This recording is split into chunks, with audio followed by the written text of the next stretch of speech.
Hi friends, అందరూ ఎలా ఉన్నారు? నేనైతే చాలా బాగున్నానండి.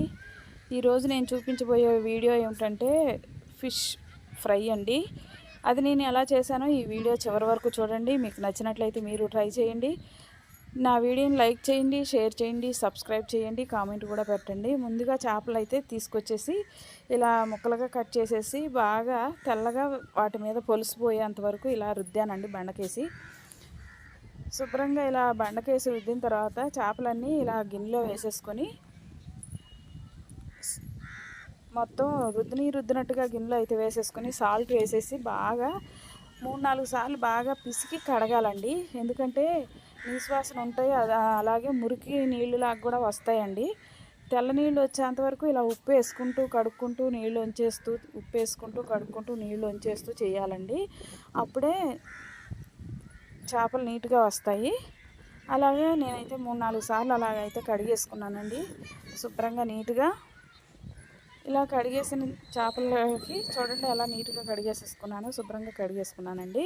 ఇంక ఇవి అయితే పక్కన పెట్టేసి ఒక ప్లేట్ తీసుకొని అందులో 2 స్పూన్ల కారం, 1 స్పూన్ సాల్ట్, 1 స్పూన్ పసుపు, ధనియాల పొడి, గరం మసాలా పొడి, రైస్ ఫ్లోర్, కార్న్ఫ్లోర్, అల్లం వెల్లుల్లి పేస్టు 3 స్పూన్లు తీసుకున్నానండి అల్లం వెల్లుల్లి పేస్టు.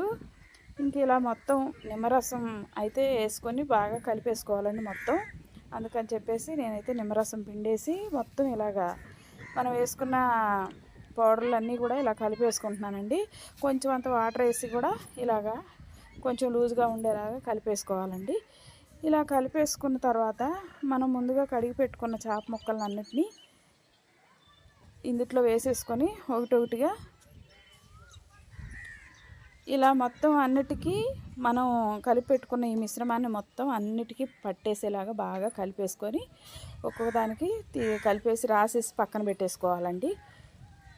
చూడండి నేనైతే ఎలా పెడుతున్నాను. ఈ మొత్తానికి ఇలా ఉప్పు, కారం, పసుపు, అల్లం వెల్లుల్లి పేస్టు మొత్తం అన్నీ పట్టించేసి ఒక అరగంట అయితే నేను ఫ్రిడ్జ్లో అయితే పెట్టానండి. ఇవి ఫ్రిడ్జ్లో పెట్టిన తర్వాత ఇలా ఉన్నాయి ముక్కలు. ఇప్పుడు వీటిని తీసుకొని 2 కళాయిలు పెట్టుకున్నానండి. ఎందుకంటే త్వరగా అయిపోతుందని చెప్పి 2 పొయ్యిల మీద 2 కళాయిలు పెట్టేసి ఇంకా ఈ చేప ముక్కలన్నిటినీ ఒక పక్కకు తీసుకుంటున్నానండి.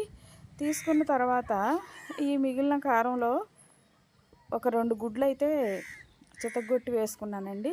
ఎందుకంటే ఆ ముక్కలకి కొంచెం ఎగ్ కోటింగ్ కూడా పట్టిద్దామని చెప్పేసి ఇలా నేను 2 కోడిగుడ్లు అయితే కలిపేసుకున్నానండి. నూనె అయితే హీట్ ఎక్కిపోతుంది. ఇంకా కోడిగుడ్లు సొనలో మనం ముందుగా కలిపి పెట్టుకున్న పక్కన చేప ముక్కలను తీసుకొని ఆ కోడిగుడ్డు కోటింగ్లో వేసేసి ఇలా ఒక్కొక్కటి కాగిన నూనెలో ఇలా అయితే పేర్చేసుకుంటున్నానండి. పక్కన పేర్చుకుంటే తిప్పుకోవడానికి కూడా ఈజీగా ఉండేలాగా కొంచెం ఖాళీగా పేర్చుకుంటే సరిపోతుందండి. ఒక దాంట్లోకి అయితే సరిపోవని చెప్పేసి త్వరగా కూడా అవ్వవని చెప్పేసి నేనైతే 2 కళాయిలు పెట్టుకున్నానండి. ఇంక ఈ కళాయి నిండా పెట్టేశాను. అలాగే అటువైపు దాంట్లో కూడా ఎన్ని పడతాయో చూసి అన్నీ పెట్టేసుకొని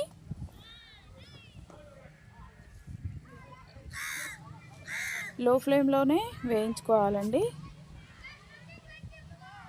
ఒక్కసారి హై ఫ్లేమ్లో పెట్టామనుకోండి మాడిపోతాయి, లోపలైతే పచ్చి వాసనే ఉంటాయి, పచ్చిగానే ఉంటాయి, నీసు వాసన ఉంటుందండి. అందుకని చెప్పేసి నిదానంగా ఒక్కొక్కటి ఒక పక్క వేగేంత వరకు అలాగే ఉంచి అటు వేగిన తర్వాత రెండో వైపుకి తిప్పుకోవాలండి.